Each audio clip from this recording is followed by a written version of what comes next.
दोस्तों, पिछले 12 वर्षों में पहली बार अमित शाह भारी संकट में फंसते दिख रहे हैं और हर दिन उन पर शिकंजा कसता चला जा रहा है। आज विपक्ष के बाद जैन जी भी अमित शाह पर हमले बोल रहा है, यानी स्थिति कहीं ना कहीं मोदी और शाह के हाथ से आप कह सकते हैं कि आउट ऑफ कंट्रोल हो रही है। इधर संकट से निपटने के लिए प्रधानमंत्री मोदी देर शाम, बल्कि मैं कहूंगा कि रात में एक आपात बैठक बुलाई, जिसमें सरकार के 6-7 टॉप लीडर्स थे और खुफिया प्रमुख नेशनल सिक्योरिटी एडवाइजर भी रहे। अब लगता है कि नरेंद्र मोदी मौके की नजाकत समझ रहे हैं कि अगर शाह पर संकट बढ़ा तो सरकार पर भी संकट बढ़ जाएगा। अब इससे पहले कांग्रेस के अध्यक्ष मल्लिकार्जुन खड़गे ने संसद में सबसे बड़ा हमला किया अमित शाह पर। उन्होंने कहा कि ये जो पैलेट गन चली या AK-47 चली या छात्रों का दमन हुआ, इसके 100% जिम्मेदार अमित शाह हैं और अमित शाह को जवाब देना पड़ेगा। वो छुप नहीं सकते ज्यादा दिन, और जहां भी छुपे हैं हम खींचकर उनको यहां लाएंगे। आप बंद कमरे में रह के आप सुन रहे होंगे मेरी बात, लेकिन आप बंद कमरे में रह के बहुत दिन छुप नहीं सकते। एक दिन हम बाहर खींच कर आएंगे। अब खड़गे का ये कहना कि अमित शाह जहां भी छुपे हैं खींच कर सदन में लाएंगे, इसके बाद तो दोस्तों राज्यसभा में हंगामा मच गया। आप कह सकते हैं कि संसद चलाना मुश्किल हो गया। लेकिन सच्चाई ये है, खड़गे की बात में जो सच्चाई है कि अमित शाह रोज संसद में आ रहे हैं, यानी पार्लियामेंट के कैंपस में आ रहे हैं, देखे जा रहे हैं। तस्वीर में भी आपको दिख रहे हैं, ये जाते समय की तस्वीर है शाम की, जहां कैंपस से निकल रहे हैं, बिल्डिंग से निकल रहे हैं, लेकिन वो सदन में नहीं जा रहे, हाउस के अंदर नहीं जा रहे, विपक्ष का सामना नहीं कर रहे, कोई जवाब नहीं दे रहे। और ऐसा अभी तक अमित शाह ने नहीं किया। पहला मौका ऐसा है। मोदी जी तो हमेशा लापता रहते हैं, लेकिन पूरा मोर्चा अमित शाह संभालते हैं और अमित शाह गायब हैं। पहले दिन गायब थे, दूसरे दिन गायब थे, दोनों दिन मैंने वीडियो बनाया था। और आज भी सदन में, राज्यसभा और लोकसभा, अमित शाह नहीं थे। अब ये जो अमित शाह का डरना है या कतराना है, ये साफ तौर पर जाहिर करता है कि बीजेपी क्वेश्चन में है, प्रेशर में है, गुजरात लॉबी प्रेशर में है। दूसरी तरफ जो जैन जी हैं, यानी 14-15 साल से लेकर 28-29 साल के जो बच्चे हैं, युवा हैं, ऐसा लग रहा था कि धर्मेंद्र प्रधान के इस्तीफे के बाद ये आंदोलन खत्म हो गया है, खत्म होने की कगार पर है। फिर से ये आंदोलन भड़कता हुआ दिख रहा है। राहुल गांधी ने जिस तरह से आरोप लगाया, घेराबंदी की है अमित शाह की, कि पैलेट गन का चलना हो, AK-47 का चलना हो, आंसू गैस छोड़ना हो या फिर लाठी चार्ज करना हो, दमन करना हो, इन सब के पीछे अमित शाह हैं। और ये जो पुलिस चीफ हैं, चाहे दिल्ली पुलिस कमिश्नर हो या CRPF के DG हो या रैपिड एक्शन फोर्स के अधिकारी हो, ये सब मोहरे हैं, प्यादे हैं। वजीर एक ही है जिसका नाम अमित शाह है। और इसीलिए अब जैन जी कह रहा है, कांग्रेस जनता पार्टी कह रही है कि अगर ये मुकदमे वापस नहीं हुए, छात्रों पर दमन खत्म नहीं हुआ, और ये दबिश जो रात में हो रही है, पुलिस जा रही है छात्रों के घर पर, उनको दबोच रही है, गाड़ी में बिठा रही है, अगर ये दमन खत्म नहीं हुआ तो ये आंदोलन दोबारा होगा और पहले से ज्यादा बड़ा होगा। सीधा चैलेंज है गवर्नमेंट को, सरकार को। अगर FIR पीछे नहीं लेते और स्टूडेंट्स को ऐसे ही परेशान करते रहेंगे तो हम फिर से आंदोलन करेंगे। इस सरकार को ये बात समझनी चाहिए कि स्टूडेंट्स का गुस्सा कम नहीं हुआ है। अगर उन्हें लगता है एक धर्मेंद्र प्रधान का इस्तीफा देकर ये गुस्सा ठंडा हो जाएगा, ऐसा नहीं है। गुस्सा बहुत ज्यादा है लोगों में और जरूरत पड़ी तो ये आंदोलन फिर होगा और जो पिछला हुआ उससे भी बड़ा आंदोलन होगा। अब जैसा कि मैंने पहले कहा कि सरकार बहुत ज्यादा प्रेशर में है, उसका मतलब है कि अगर अमित शाह, जो आप एक तरह से कह सकते हैं कि क्राइसिस में है, अगर अमित शाह पर संकट बढ़ता है, आंच आती है, माहौल और खराब होता है, तो फिर से आंदोलन हो जाएगा धर्मेंद्र प्रधान की जगह अमित शाह को लेकर।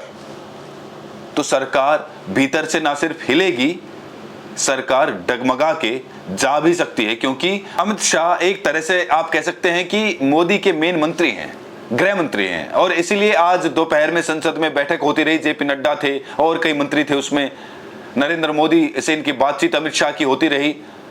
भले ही दोनों आदमी सदन में नहीं जा रहे, लेकिन दिल्ली में हैं, पार्लियामेंट में भी हैं, और शाम को जो बैठक हुई जिसका मैंने शुरू में जिक्र किया, प्रधानमंत्री ने जो आपात बैठक बुलाई, वो भी बहुत इंपॉर्टेंट है इसी क्राइसिस को हैंडल करने के लिए। और भी कुछ इश्यूज हैं।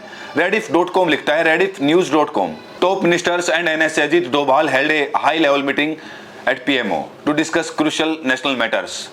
और सबसे क्रूशियल मैटर जैसा मैंने कहा, वो संकट जो बढ़ता जा रहा है सरकार के अमित शाह के लिए, और इसमें अमित शाह थे, राजनाथ सिंह, जयशंकर थे, निर्मला सीतारमण और भी लोग थे। तो मोदी चाहते हैं कि इस क्राइसिस को कैसे डिफ्यूज करें, और शायद अब ये फोकस जैन जी पर करना चाह रहे हैं कि अगर जैन जी को टैकल कर लें तो विपक्ष से हम निपट सकते हैं संसद में। अब दोस्तों, आज की स्थिति अगर हम देखते हैं तो अमित शाह गृह मंत्री हैं, जिस तरह से वो कटघरे में खड़े हैं, राहुल गांधी ने खड़ा कर दिया, बाद में जैन जी भी आरोप लगा रहा है, सवालों की बौछार हो रही है, और इस पूरे आप कह सकते हैं कि दमन के लिए उनको जिम्मेदार माना जा रहा है कि बिना शाह की मर्जी के कुछ हो नहीं सकता था। जो पैलेट गन चली हैं या जो दमन हुआ है, बिना शाह के मर्जी के नहीं हो सकता था। सवाल एक ही है, एक ही सवाल है कि अगर जैन जी जिसका ट्रेलर हमने 20 जुलाई को देखा दिल्ली में, मोदी को भागना पड़ा, स्केप करना पड़ा पार्लियामेंट से, या जिसे रेस्क्यू कहा गया, अगर ये आंदोलन दोबारा बड़ा होता है, अगर जैन जी अमित शाह के पीछे पड़ जाते हैं, जिद्दी जनरेशन है, जिद्दी जनरेशन, अगर ये पीछे पड़ गई धर्मेंद्र प्रधान की तरह अमित शाह के पीछे, तो फिर आगे क्या होगा। मैंने पहले भी कहा, अमित शाह पर संकट बढ़ना सरकार पर संकट बढ़ना है। अब दोस्तों, गृह मंत्रालय सवालों के घेरे में इसलिए भी है क्योंकि ठीक प्रोटेस्ट से पहले, जैसा कि हमने बार बार दिखाया कि एक पत्थरों से भरा हुआ ट्रक जो कि जंतर मंतर के बाहर खड़ा किया गया था, साथ में एक इको वैन भी खड़ी थी जो टूटी फूटी थी। तो बार बार ये सवाल उठाए गए कि आखिरकार प्रोटेस्ट से पहले ये मेन साइट के पास क्या कर रहे हैं। बाकायदा CJP ने इसका एक वीडियो भी जारी किया था, और बाद में जो खुलासा निकलकर सामने आया, कुछ पत्रकारों ने स्टिंग ऑपरेशन किया जिससे पता चला कि ये जो इको वैन थी, बताया जा रहा है कि इसकी टक्कर हो गई थी उस ट्रक से, और इसीलिए जहां पर टक्कर हुई थी, क्योंकि लुटियंस जोन में इनका एक्सीडेंट हुआ था, और वहां से इन दोनों को लाकर यहां पे जो थाना पड़ता है उस थाने के पास में खड़ा कर दिया गया। अब बड़ा सवाल यह है कि जब उस इको वैन में 7 लोग थे, हरियाणा के नंबर की बताई जा रही है, और ट्रक भी हरियाणा नंबर का है। ट्रक ड्राइवर ने कुछ दिनों पहले ट्रक को बेच दिया था, और उसका जो एग्रीमेंट है वो बना हुआ है, कुछ ऐसा झोल झाल वाला मामला है। अब आप समझ रहे हैं कि जो इको वैन थी उसमें 7 लोग थे, और एक्सीडेंट होने के बाद एक भी व्यक्ति को कोई गंभीर चोट नहीं आई। आप सोचिए कि पत्थरों से भरा ट्रक अगर एक इको वैन से टकराए, और उस इको वैन में 7 लोग हों, पूरा डंपर और एक तरफ इको वैन, तो जरा सोच कर देखिए, क्या किसी एक व्यक्ति को भी गंभीर चोट नहीं आएगी क्या। और इसीलिए यह शक बार बार बढ़ता जा रहा है कि अगर इस प्रोटेस्ट की पूरी तरह से जांच हो, इसके लिए एक बकायदा कमेटी बनाई जाए जो कि सरकार के अंडर में ना हो, जो कि निष्पक्ष कमेटी हो। अगर ऐसी कमेटी कोई जांच करती है तो क्या गृह मंत्रालय के ऊपर जो संकट है, जो आफत है, वो बढ़ सकती है। और अगर अमित शाह पे संकट बढ़ता है तो अगला नंबर किसका होगा ये बताने की जरूरत नहीं है, क्योंकि जैन जी जो है वो एक जिद्दी जनरेशन है। आपने उन पर तमाम तरह के बल प्रयोग किए, आंसू गैस के गोले छोड़े, पैलेट गन चलाई, बिहार में AK-47 तक का इस्तेमाल किया, लेकिन आप उनको पीछे हटाने में नाकामयाब साबित हुए। वो धर्मेंद्र प्रधान का इस्तीफा लिए बिना वहां से हटे तक नहीं।